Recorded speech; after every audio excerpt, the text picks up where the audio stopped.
Happy Thursday morning. Chris, Lee and Jay Greeson of Southeastern 16, presented by FanDuel, here to preview the weekend of games. We'll take your questions, address your super chats, go over the weekend schedule in the SEC, the games of note, the potential trouble spots maybe people aren't discussing. We'll hit some games outside the league that could impact the playoffs. Jay Greeson, this is not the week that last week was in terms of the games up front, at least in the SEC. But as we have learned, there's surprises every week, and you never discount what college football could bring going into any given week anymore. No, but that's been the only consistency through the last 15 plus years of college football is the chaos. So weekends like this that look predictable, I mean, half the games involving league teams have double-digit or higher spreads. But look, man, you're dealing to 18 to 22-year-olds, unless it's Diego Pavia, and he's 37. But making certain – and on a side note, jokes aside, because I know Vandy folks think I hate Vandy, and I don't. Having somebody like Diego Pavia who realizes that, like, this is the potential pinnacle of his football glory, when your best player is either your hardest worker or your best leader, you have chance to do special things. And in that regard, I mean, I don't think Vanderbilt has enough to get to a playoff, but for a team that I bagged on in the summer, this feels like it could be an 8-win team heading to a bowl game and potentially more. You know, it feels like we're in a different world. I'm watching SEC Network this morning. Alyssa Lang's on there with, I can't remember who. And they were already touching on, with Gene Chizik. They were showing Vanderbilt, Georgia State, the preview, and they were talking about the game 2 weeks from now with Alabama. Like when you're looking ahead 2 weeks for Vanderbilt at a potential impact game with Alabama, the world has changed. And I'm loving where we are because I just think college football is so much more interesting in this era. Tyler's in the chat. By the way, Missouri fans, just recorded a segment with Gabe Bjarman that went, I think, 37 minutes. And he used to come on a radio show to talk Missouri. He's a good dude. Yeah, he's one of my closest friends in the sports journalism business. And so we had a good conversation about that. So more on that game with South Carolina. We'll talk about some of that here too. Good morning, Joe, as well. So anyway, yeah, lots to talk about.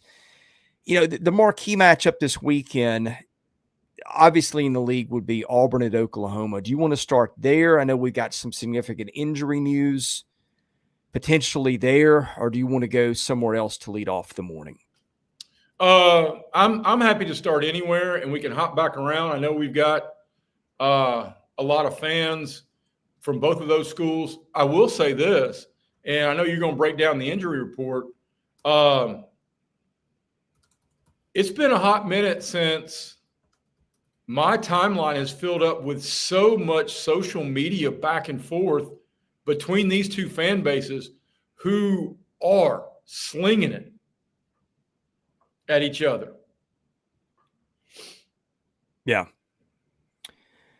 Well, and that's going to be a natural when you have a quarterback return, I think. But I think what I'm watching this morning, the injury report, I don't know how much of a talking point this has been, Jay, since it came out. You got some really notable stuff here. Let's start with Auburn because it's a shorter list. Let's see. We've got Jay Crawford, who I believe is an impact defensive back for them. A corner is doubtful. Rayshawn Pleasant, who's a big impact guy and also return guy, is questionable on the defensive side of the ball. Offensive side of the ball, Eric Singleton is questionable. I don't know if questionable guys have been out yet. Usually you see them play, I feel like. Malcolm Simmons and Damari Austin are probable. Those are big guys for Auburn at the skill positions. in terms of, I guess, secondary guys. Xavier Miller's questionable, and Darrell Robinson is out. What do we make of the Auburn side of the injury report? Well, big picture, let's talk macro here, because there's been some blowback to what happened with Austin Simmons and Ole Miss last week in the injury report. I'm a little curious if folks are not going to maybe go Belichick on the injury report, and anybody who's got a hangnail is listed as questionable. I mean, I didn't do a good job clipping my toes on my left foot, and I'm going to be questionable with potential turf toe. I mean, I don't know, but I'll be shocked if Eric Singleton doesn't play. The Crawford kid you mentioned he's a good player, and when you see the word doubtful, I mean, we all know what the word out means, but when you see the word doubtful, then you then not only have to wonder if he's A, going to play, or B, if he's going to play, is he going to be effective? So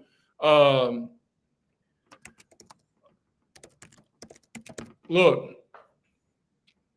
I wrote this earlier this week at timesfreepress.com, and we spend all summer projecting, and I wrote it about the NFL. You spend all summer projecting who you think teams are going to be. I don't know if you get a little more control in college because it's not a salary cap sport yet, and you can assemble better depth. But in the NFL, if you had to bet at the beginning of the year, would you take the better team or the healthier team to win the Super Bowl in 5 months in a collision-based sport like football? I would almost always bet the healthier team. Yeah, and that's kind of where we're headed with these things getting so much more competitive, the lines getting closer week to week. The Oklahoma side of this, Jay, is super interesting because here's what you've got. And I meant to do it for Auburn. I didn't get around to it in time, but just kind of look at like some of the snap counts for these guys. Okay, first of all, Oklahoma has got 8 guys on the offensive line listed on the injury report, 3 of whom are out. Center Troy Everett, who was beaten out as the first-team center, he's done for the year. He had 39 snaps in week 1. Jacob Sexton, who would have been their left tackle starter, he's done. He's had 6 snaps all year. He's not playing this one. Jake Taylor is out. He's not played yet. And then you've got the questionable part. Boy, there's a lot of their line, too. God help me with his names. Fabichi Nawau, their guard is thank you. He's questionable. He's got 206 snaps. That's most on their offensive line. Michael Fasuzi, I think he's a key guy for them. He's questionable. Jake Makula, I guess is how you pronounce it. MaikKula. He is questionable. He's starting center for them. That's 187 snaps. Look. That's a lot of that's your 2 best centers. And that's a lot of guys out, man. It gets an Auburn front 7 that's pretty stout. Well, you never want to be down any starters, any meaningful players, but the one thing that I think would give Ben Arbuckle pause, I mean, look, you come into this thing with John Mateer, who has zoomed into the leading trio of Heisman frontrunners 3 weeks into this thing. But if you're Ben Arbuckle, the one thing that would give you pause, even if everybody was healthy, is Auburn's got multiple NFL dudes on the defensive front. And if you're now going to second and third team, Oklahoma fans are going to know very well, because it was just last year, a ravaged offensive line derailed everything they were trying to do offensively and left the defense on the field for far too long in far too many games, that a defense that we've seen so far has been nationally elite. So you never want injuries. You never want to be without your best, especially in big conference games. But the one place Oklahoma can ill afford it. Now they're deep. They're deeper. They address the offensive line concerns in the portal. They're deeper than they were this time a year ago. But that's the one place that you really want your best because Auburn's good up front.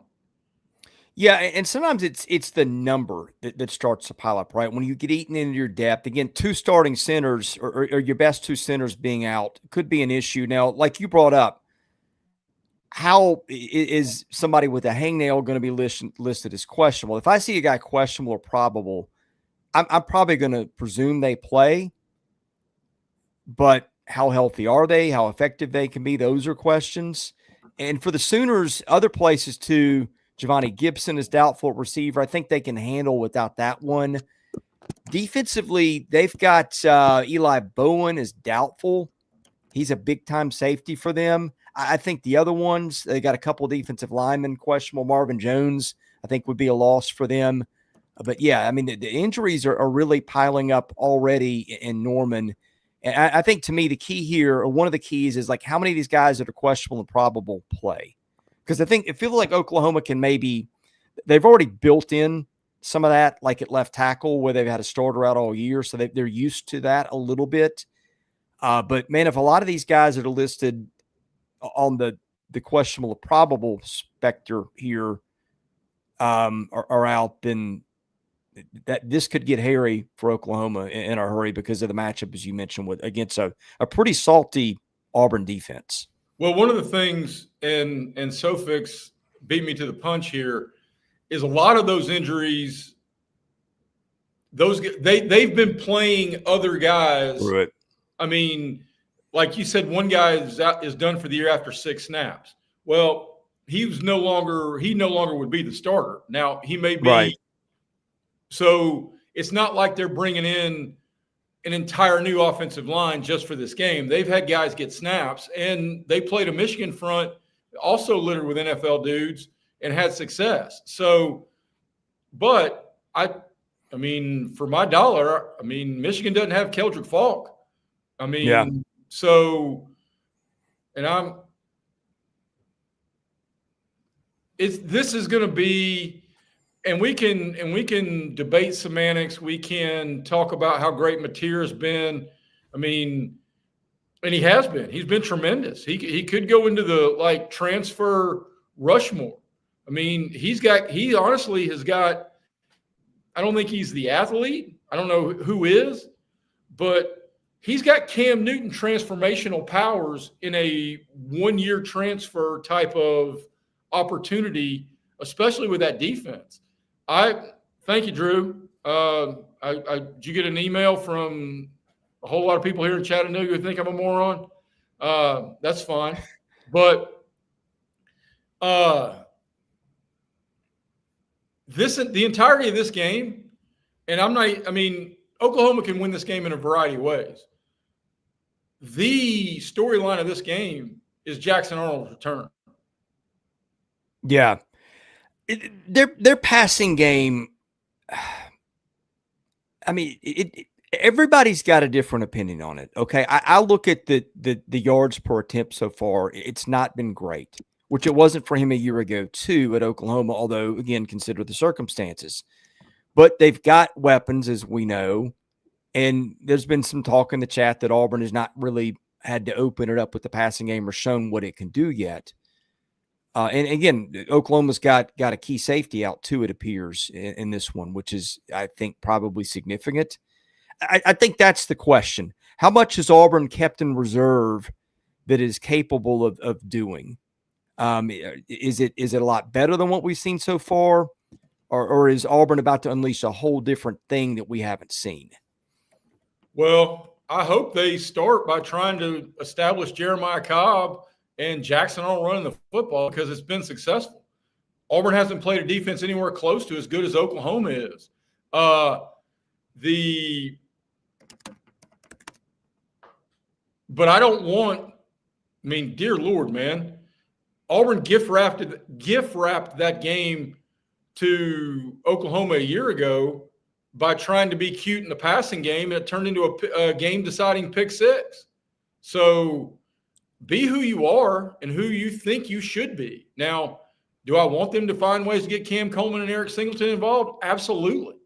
But don't change who you think you are just to be clever. Look, man, I heard a guy talking at Augusta one time said Phil Mickelson would have double-digit majors, except he's too clever by half. And what he meant by that is instead of being solid, the way Tiger was maniacally solid, yeah, Tiger was great and he hit it further and he did a whole lot of things. But Tiger was maniacally, consistently solid. Mickelson would rather hit an amazing shot and everybody talk about that. Case in point, and he pulled it off, the 6-iron from the Pine Straw when he was up 3 in the year he won his 3rd Masters. Why the hell do you do that? I mean, you don't need eagle there. Get 4 and 5 yards on first down. So, I mean, wow. I just hope Hugh Freeze finds a way to consistently, to borrow your phrase from the summer, get out of Hugh Freeze's way. Yeah. And I feel like 3 weeks in, they've pretty much done that. Again, I do want to see the passing game be more effective than it is. They've run the ball really well. Another problem there is there's a couple of interesting things in this one. First of all, mistakes were Auburn's Achilles heel a year before. That has not been the case this year. Auburn is turning it over on less than 1% of snaps, which is pretty good. Oklahoma has not forced a turnover in 3 games, which you almost can't do if you try. Well, and so, to be fair, though, it's impossible not to be balanced in this conversation. If we're going to say Auburn's been holding back playbook offensive passing plays, look, I don't know if Brent Venables is a long-time solution at Oklahoma as a head coach. That dude's a defensive wizard. So yeah. Is it fair to say, especially once they came out of the gate strong against Michigan, look, they didn't need to unload a whole lot of exotic defensive looks to know they were going to go to Philadelphia and beat Temple, right? Right. So if we're saying teams are going to hold back stuff, then we've got to say it's very real that Brent Venables is about to – and look, if there's anybody on the planet who knows Jackson Arnold's weak points, it's going to be Brent Venables. Yeah, and there's some other weird dynamics in this game, too. Oklahoma's actually been more effective on passing plays defensively than running plays. Now, Oklahoma has not played, I don't think, a quarterback of note yet between Illinois State, Michigan, and Temple. Michigan's strength is on the defensive side of the ball.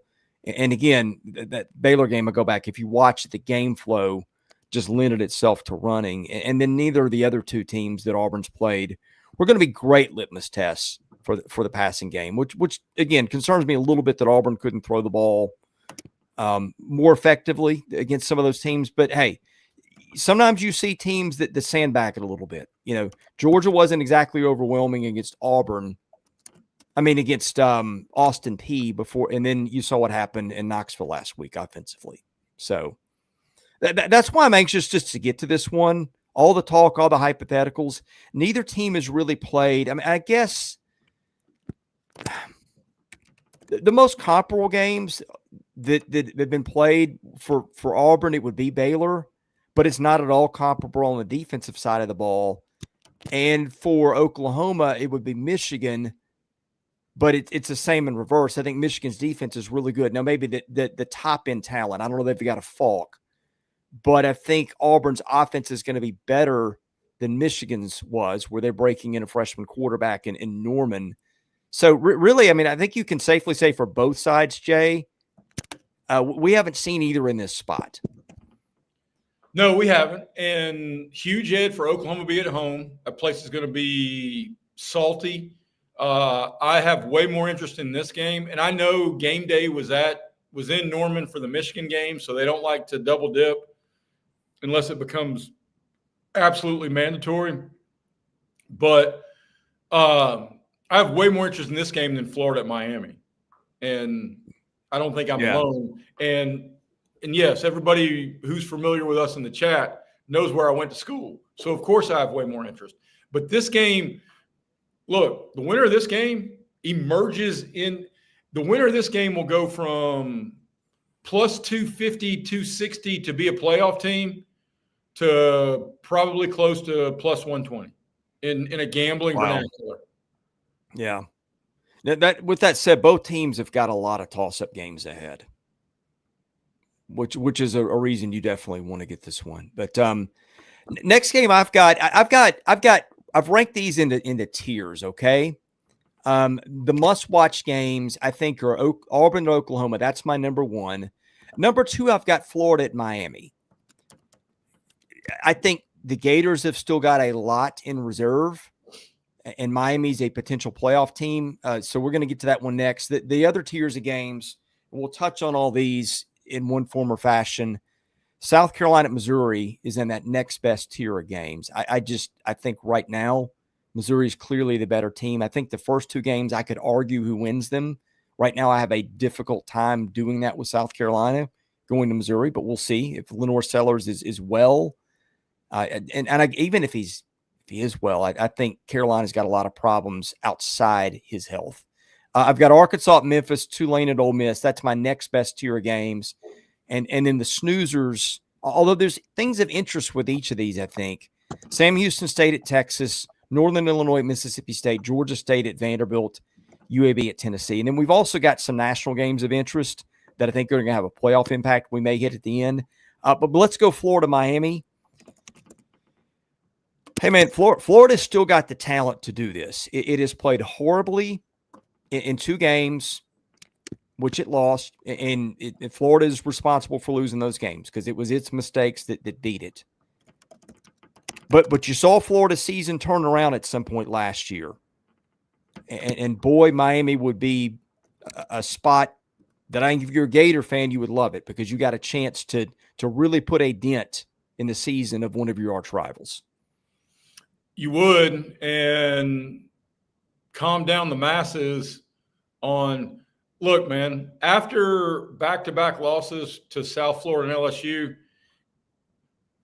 I would have had Billy Napier throwing a tantrum in a press conference ahead of Brian Kelly, ahead of Shane Beamer, ahead of Dabo Sweeney. I mean, it's been a handful of days of guys getting a little testy with microphones in front of them because they're obviously feeling pressure and scrutiny and whatever else. But look, man, the problem I have believing in Florida now is what I thought was their biggest strength is it was DJ Lagway, and there are 1,000 plays in a football game that can go different. There are countless people in programs who have impacts every week.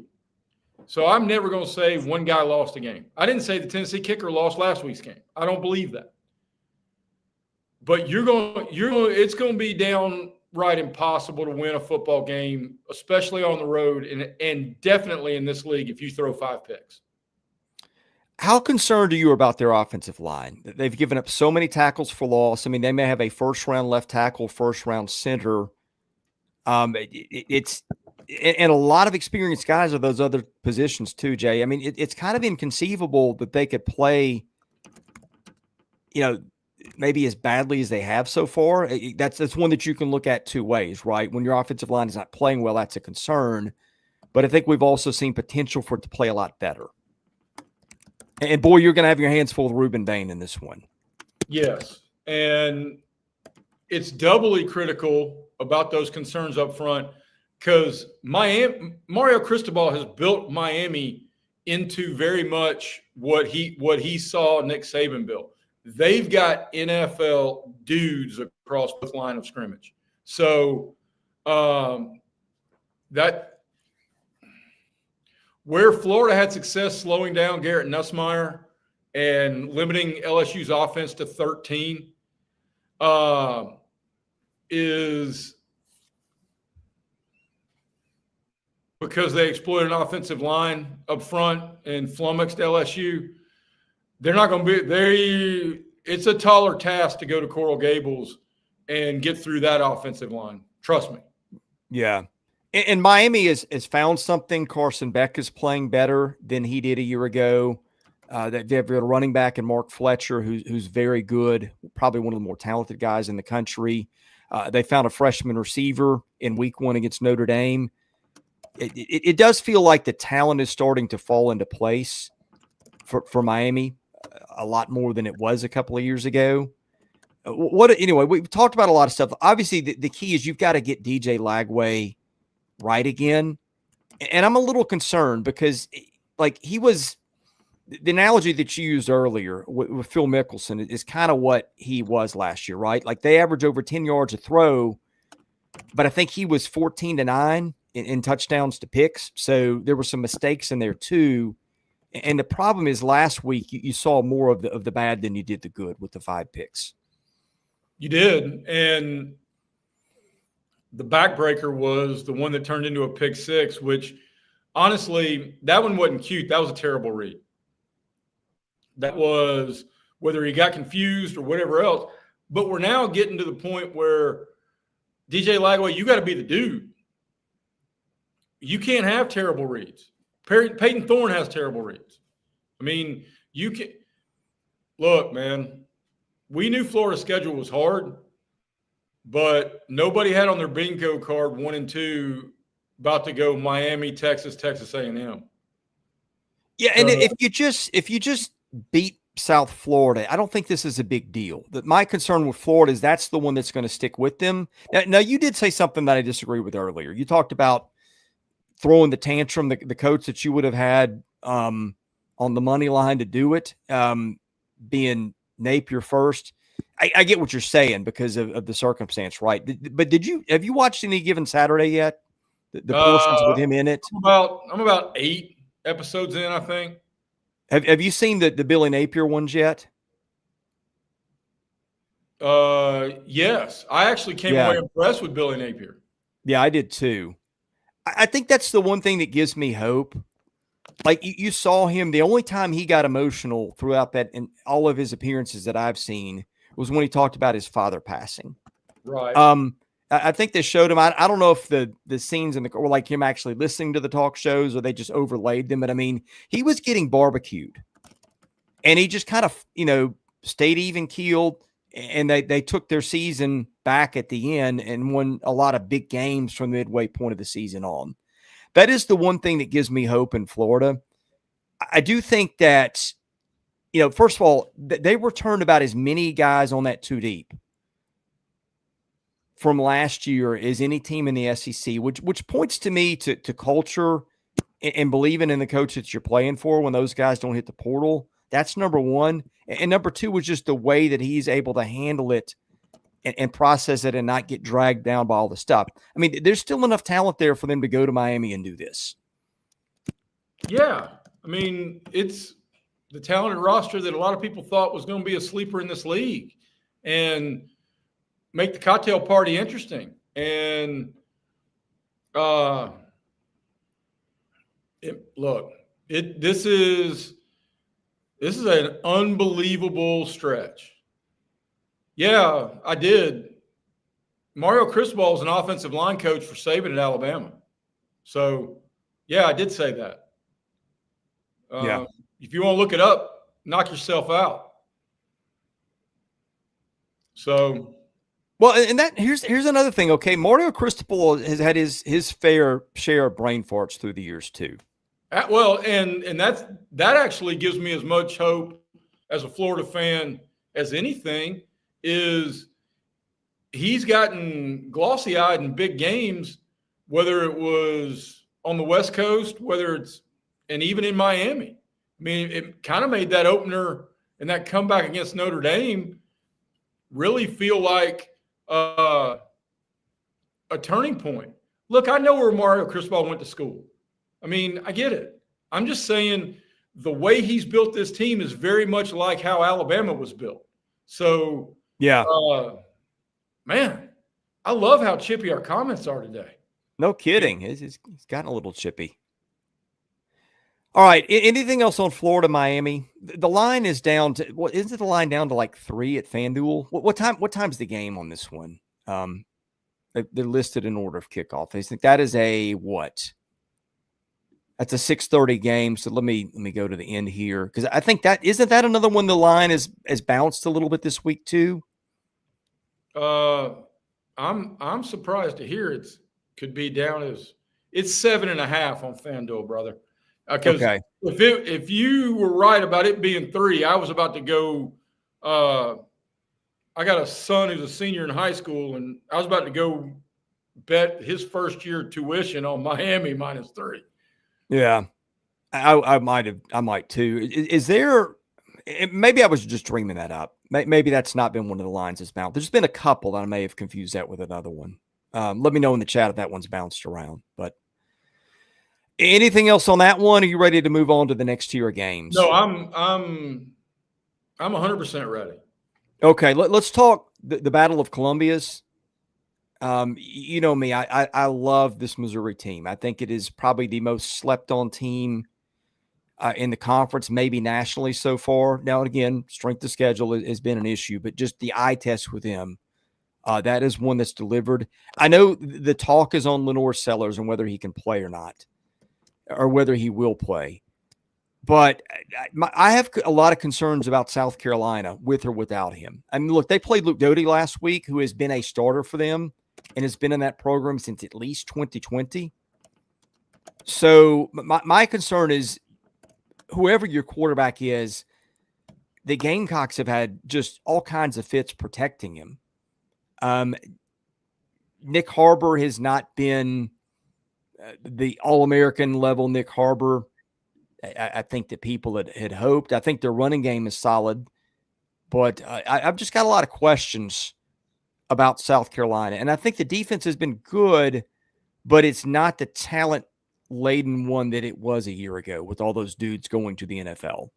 Well, I mean, I'm not saying they don't have talent. Don't get me wrong. I mean, Dylan Stewart is elite, but it hits differently when you've got help at the other edge, which they don't have as much of this year. This is one of my preferred plays on the board, and I think Missouri handles their business, and I think South Carolina is really looking for answers.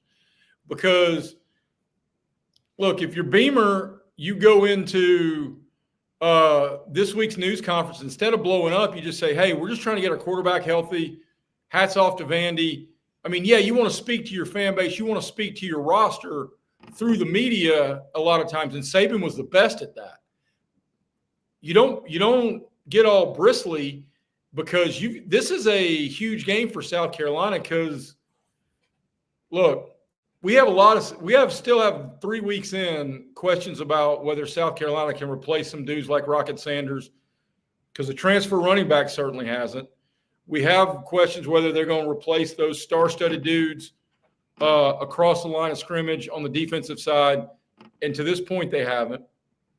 We don't have many questions about Missouri. Missouri has looked tremendous. And no, it has not been a 5-star menu of opponents, but Missouri has checked every box. And that's got to count for something too, whether you're going an 11-on-0 drill or you're playing the number 1 team in the country. I think, I mean, look, man, this is – Brian and I talked about it the other day.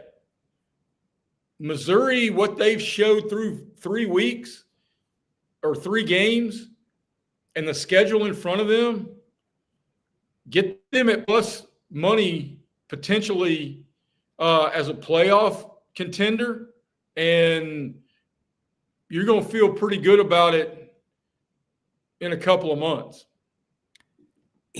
I think this is the stat of the year in the SEC. And look, I get that they have played Central Arkansas and Louisiana and Kansas, which is good on one side of the ball and maybe not the other. But again, every SEC team is got at least 1 or 2 lightweights baked into its schedule so far. Missouri is running 80 plays a game, and opponents are running 49. You cannot win when you don't have the football. Well, unless you're just forcing turnovers left and right. Right. You're 100%, or you're playing at such a pace that you're scoring every 3 plays. Yeah. And South Carolina is running 58 offensive plays a game, and opponents are running almost 66. That is a bad omen for South Carolina. Hey, Spider just posted it, and I completely agree. Hardy is a dude now. Yes. Hardy is an absolute dude. And if Prabula runs around even close to what Diego didn't have a running mate like Hardy. So Drinkowitz's offense is going to be a handful for South Carolina. I mean, I'm almost to the point that I want them to announce LaNorris Sellers to get it under the magic number of 10, and I will be all over Missouri. See, I don't know.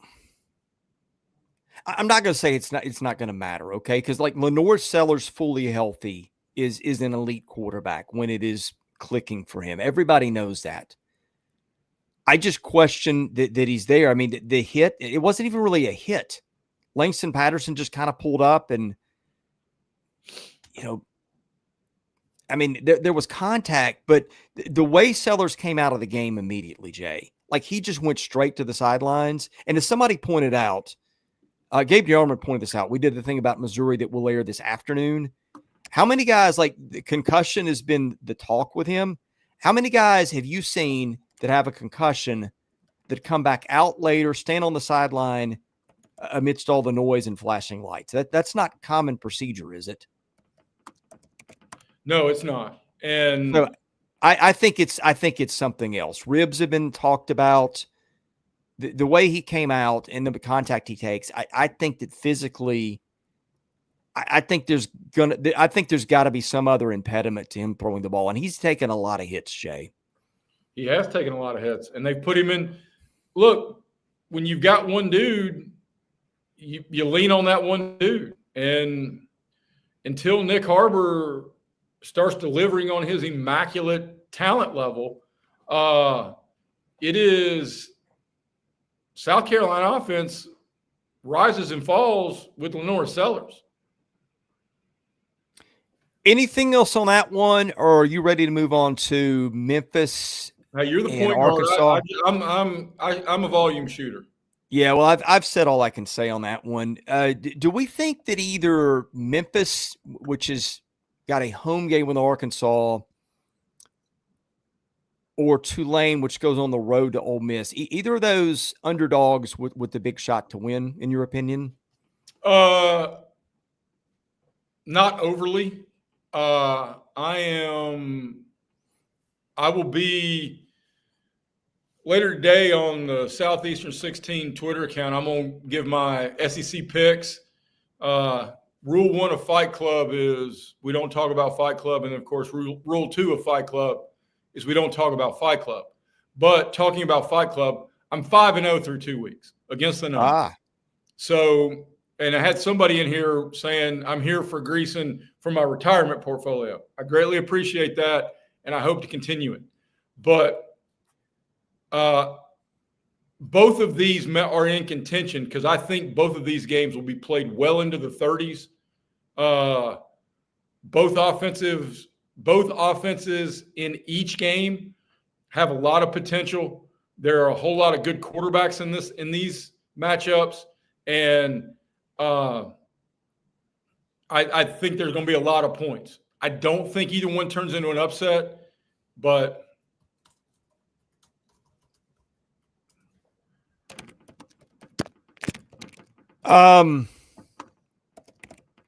see, I think to me the bigger upset potential is Memphis, because that one's in Memphis's backyard. Some of the analytical models have got this closer than the 7.5 point spread. Memphis has got a dual threat guy that was like a 4-star coming out of high school. I have questions about Ole Miss's defense, but I think the offense, whoever the quarterback is going to put up enough points where they win. It'll just be a shootout. Arkansas is the one of those two that I am more concerned about getting knocked off. And by the way, the lines reflect that accordingly. They do. Last I saw, Ole Miss was still at the 11.5, 12 number, 12.5.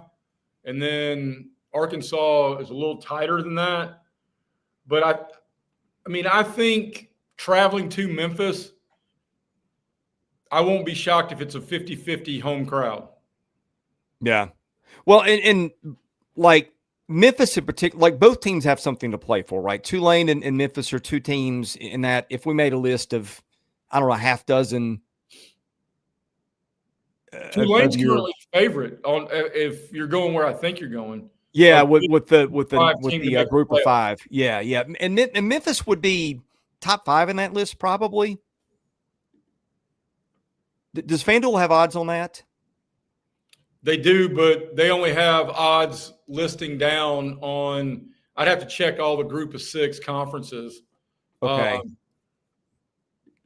It is – in terms of the 2 you just referenced, I'll tell you, the one that stunned me was the huge number that – all right, Memphis is plus 980 to make the playoff. Conversely, Tulane's plus 250, which is shorter odds than Notre Dame.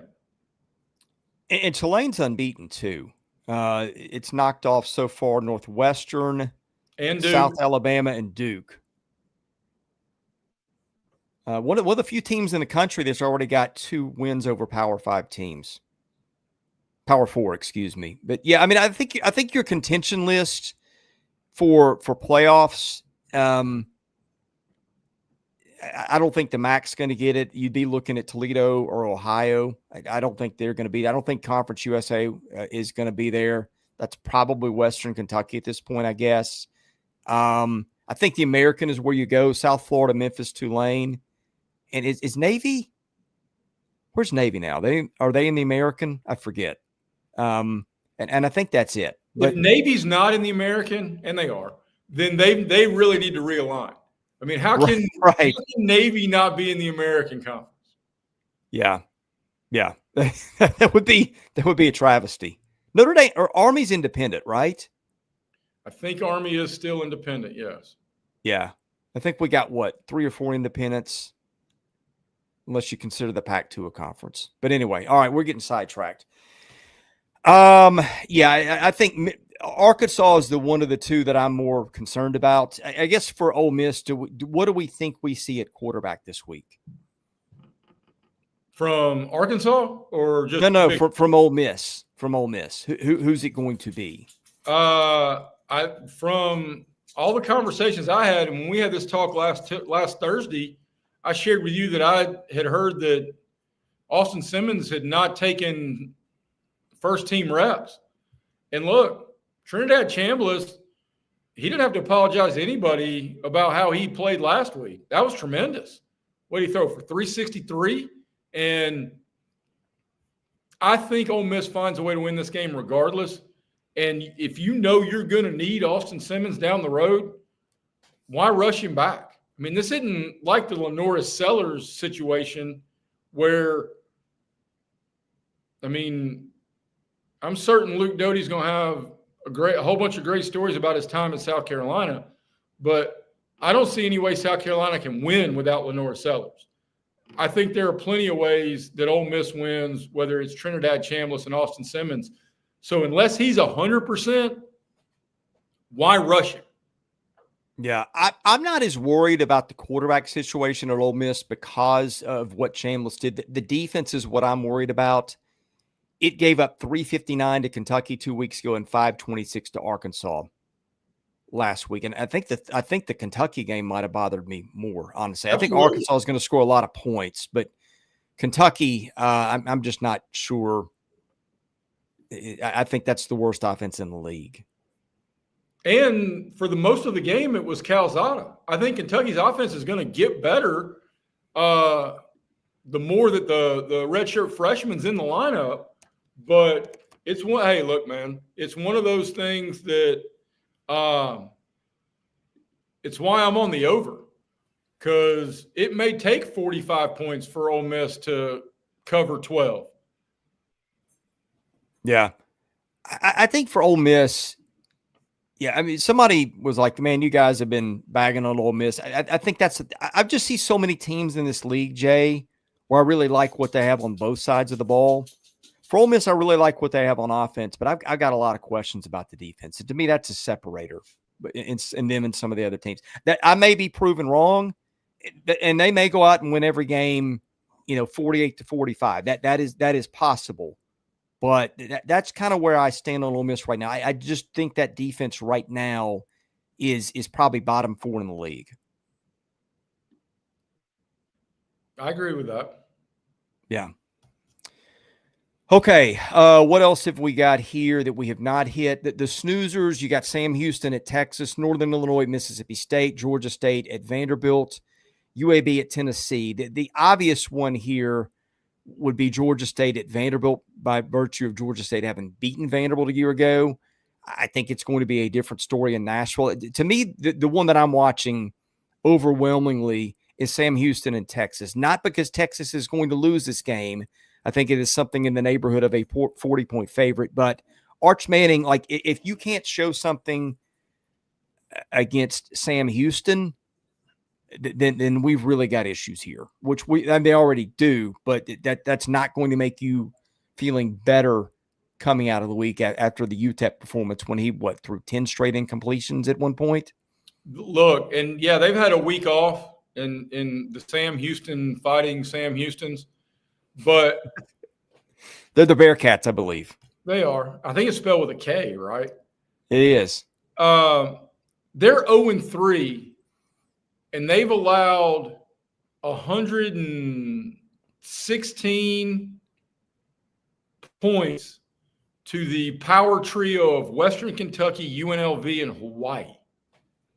So if Arch Manning can't get this done in this week, and it is honestly should be paramount on the goal list, goal of every Saturday, win the football game. Okay. Next goal, get Arch rolling on Steve Sarkisian's to-do list. So come out chucking that thing early and often and figure out ways to make certain, at least against an overmatched opponent, redirect the narrative. I mean, this is because if it's not now, when? All right. Is the Arch Manning issue, is the problem with Arch Manning that Arch Manning is not nearly as good as we thought, or Arch Manning is hurt? Or is it somewhere in between? I don't know. I haven't been in the bathroom with any of the reporters that cover the University of Texas. To me, like we've both been in a million press conferences between us. To me, when you get a reaction from a coach like you got from Sarkisian, it's not that you're wrong. It's that you hit too close to the truth is usually the way I see it. Is that fair? Yes. And it's something you want to redirect a story, and not only it can either be too close to the truth, or it can be something that you're desperately trying to protect. Yeah. Like it's something you desperately want, and injury would make a lot of sense in if you wanted to check either box. But I mean, I don't know. I don't even know if Arch has been listed on an injury report yet. I don't remember if you and I have talked about this. I've talked about this with other people. I think if your quarterback is hurt, and in this case, we're talking Arch Manning, you are doing him a disservice, rolling him out there.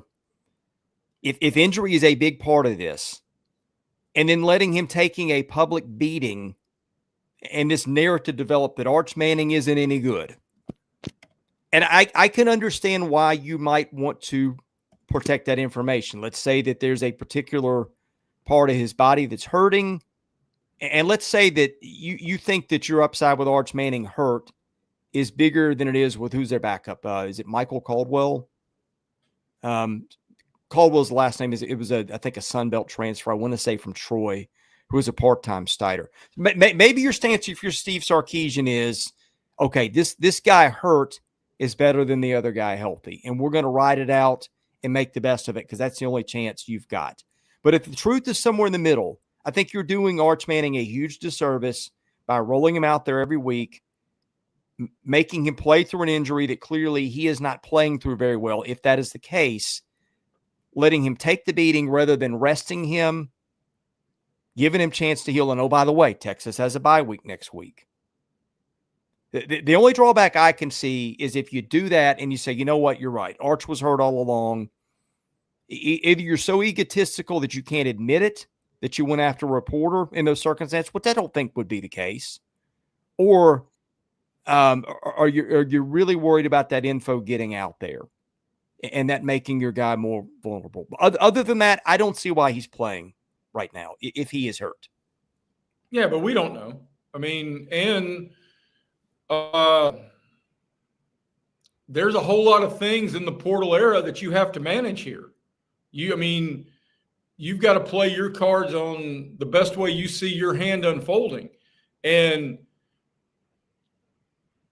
there have been times, especially with all the talent around him, there have been benchable moments for Arch Manning.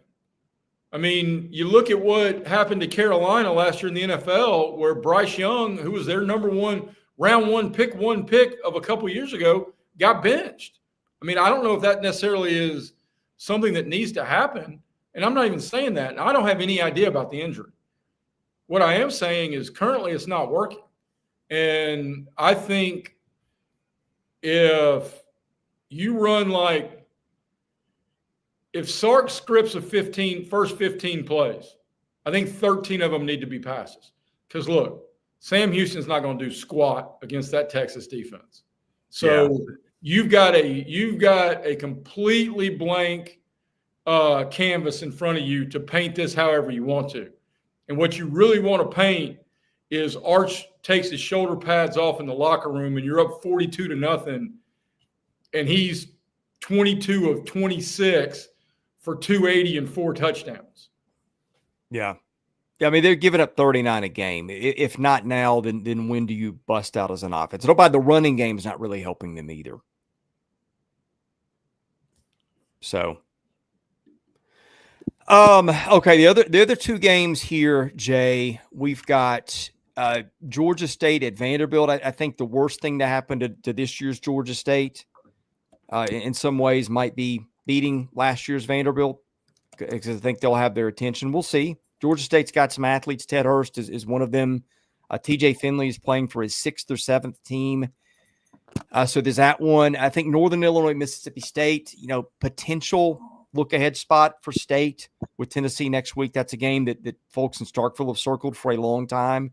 It should be interesting. Northern Illinois did beat Notre Dame on the road about this time last year.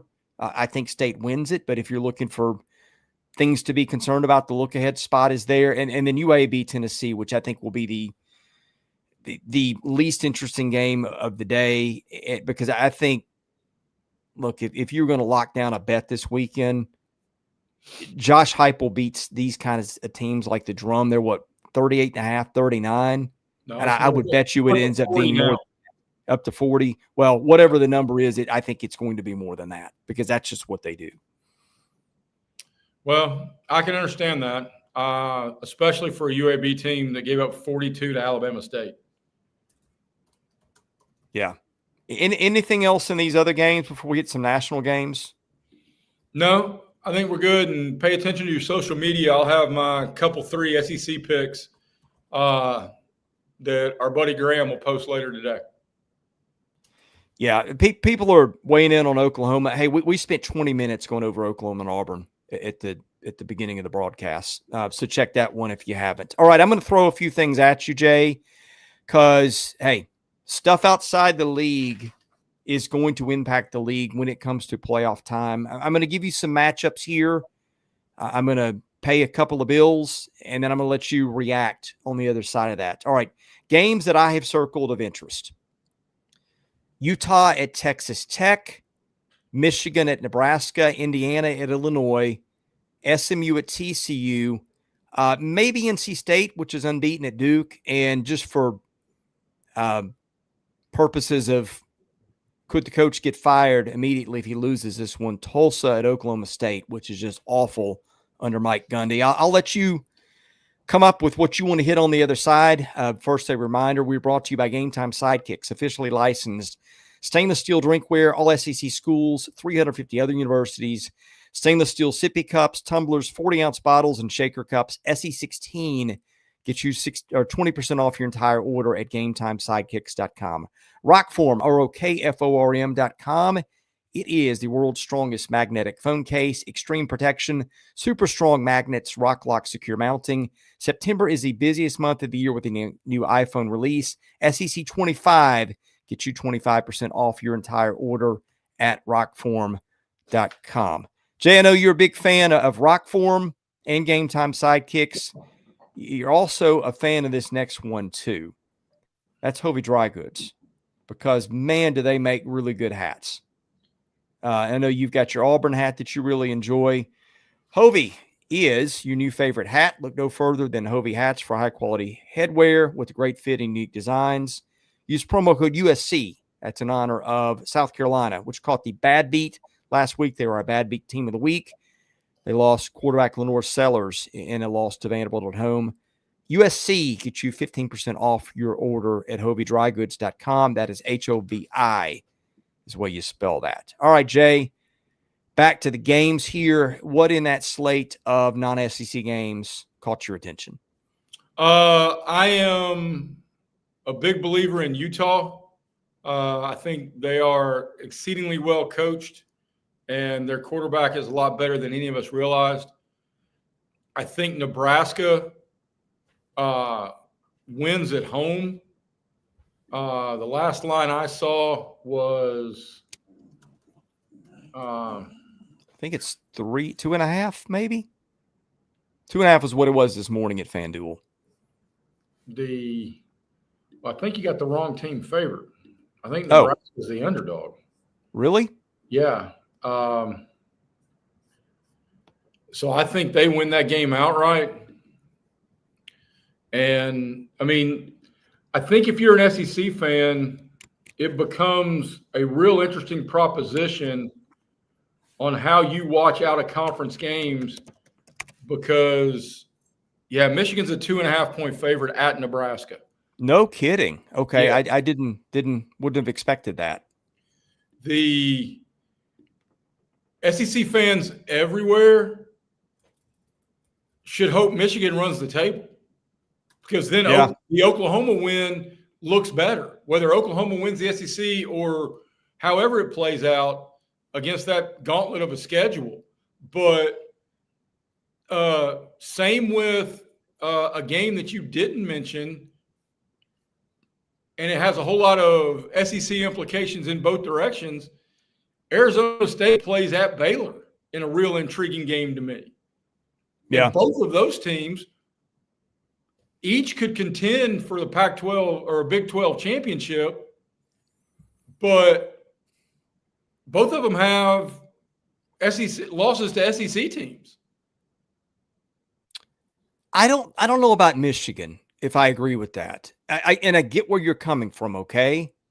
What I'm concerned about for the SEC is if Michigan goes 11-1, the Oklahoma loss is going to be a free pass. I'm worried about this 9-car pileup in the SEC or whatever's coming our way. Like I envision a scenario where we're going to get to Saturday night on Thanksgiving weekend, and the SEC office is in a cold sweat because it's trying to figure out a 16 tiebreak at 6-2 teams. But see, free pass or no, if Michigan finishes 11-1, and their only loss is to Oklahoma, and what happens if Oklahoma finishes 4th?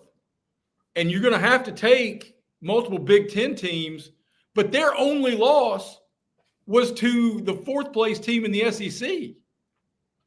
I mean, that's a feather in the cap moment in what has become the beauty pageant of trying to pick college football playoff teams. Yeah, and look, here's their schedule ahead. And this is where you could be right about that. They've got Southern Cal which is kind of looks like a playoff contender right now. Let's see what happens when USC plays some real teams, and Ohio State. So then you've given those teams a loss. And John's right. John has a better chance of finishing 11-1 than Michigan. I completely agree with you, John. But look, Notre Dame's been regulated like plus 260. They started the year at minus 180 to make the playoff. They're at plus 260, and they're going to have to run the table and get help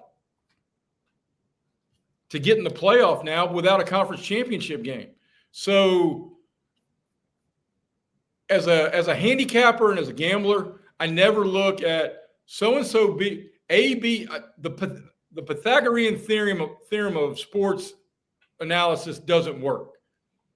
A beat B, B beat C, so A should beat C. I guess that's a transitive property of gambling. Right. But we know what that committee's going to do and how the conversation's going to turn to, well, Michigan beat Ohio State, and now Ohio State's got a mulligan against Texas, but there are very few mulligans against the SEC right now. Here's how I see the playoffs, okay? You're going to get one AQ from the group of 5. That's not going to change. So Tulane, Memphis, whoever, it's going to be just one of those teams. The ACC is kind of interesting now with Georgia Tech winning against Clemson last week. Tech could conceivably be favored in every single game until Clemson. Well, until Georgia. Excuse me, Georgia, right. I think Clemson is going to have a hard time, although, one of the losses out of the league. So it could get in the title game and end up getting there that way. You've got, who else have we got in the ACC? There's a few teams there that are relevant. I know I'm leaving Miami and out. FSU. Miami was the easy one. Yeah. So like you've got all kinds of stuff that could happen in the ACC. I don't know if the ACC is going to get 2 or 3, but I think it's going to be multiple teams is the way it feels. Yeah. I think the ACC is going to be the biggest beneficiary about Notre Dame. Okay. Yeah. And I don't think Notre Dame's getting in at this point. Let's just go in a kind of a worst case scenario for the SEC. Let's say that the ACC gets 3 in. I don't think the Big 12 is getting more than 1. Do you? No. So that's 5 we've accounted for. That's 7 for the Big 10 and the SEC. Now, look, to be clear, the ACC, that number might be 2, but I don't think it's going to be 1. Could be wrong. I agree with that.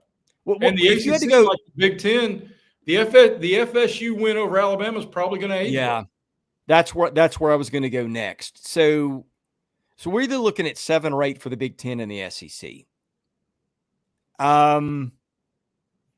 Gosh, you've got Big 10, you got Oregon, you've got Ohio State, you got Penn State. I think all those are probably pretty good bets to get in right now.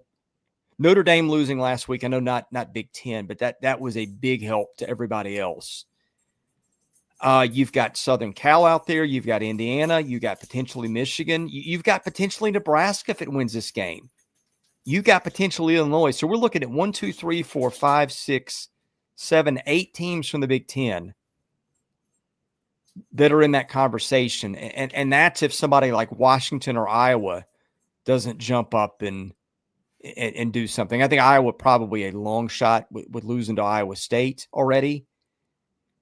And then in the SEC, I mean, you're looking at the teams on the table: Alabama, Georgia, still Texas, Ole Miss, Tennessee for sure, Oklahoma, LSU, Texas A&M, Missouri, Auburn, Vanderbilt, maybe Arkansas if it has a defense. I think that's a stretch, but that's like we just named off close to 20 teams for 7 to 8 spots, Jay. Yes. But the committee is not even going to look at it now because they know the carnage is going to consume a lot of it. But when coaches and conference commissioners start taking the podium and campaigning for multiple spots, or in the ACC's case, getting 3 rather than 2, those feathers in the cap. Look, man, you could be the world's biggest Georgia Bulldog and hate Florida. Florida beating Miami this weekend is a great thing for this league. Absolutely. Yeah. Okay. Anything else on the other games? Again, we had,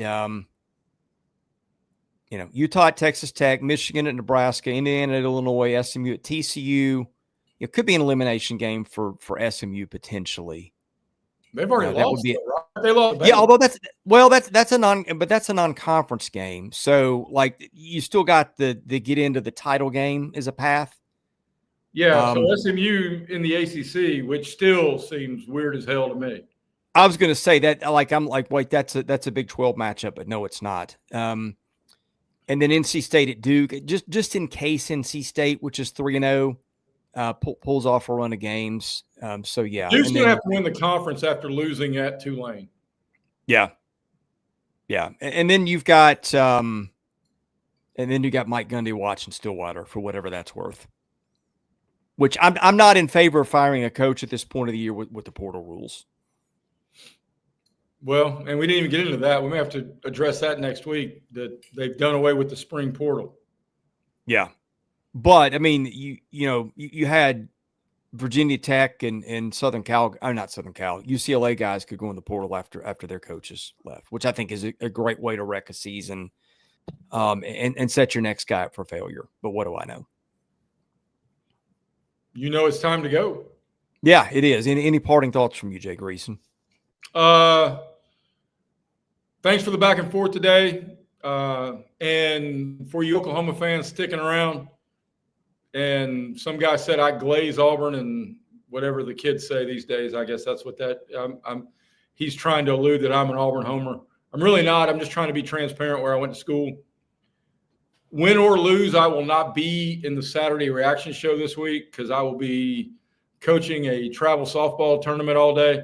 Heck, I probably am not even going to get to watch it. So don't think I'm ducking you, but I will be here Monday, and you can take all the shots you want. Hey, Jay, you're a good man. Enjoy having you around. Always appreciate your insight, and looking forward to a weekend of college football. Amen. All right, thank you guys for watching and listening. That's been our Week 4 preview show. For Jay Greeson, I'm Chris Lee. Again, appreciate you guys being here. God bless you. This is Southeastern 16 presented by FanDuel.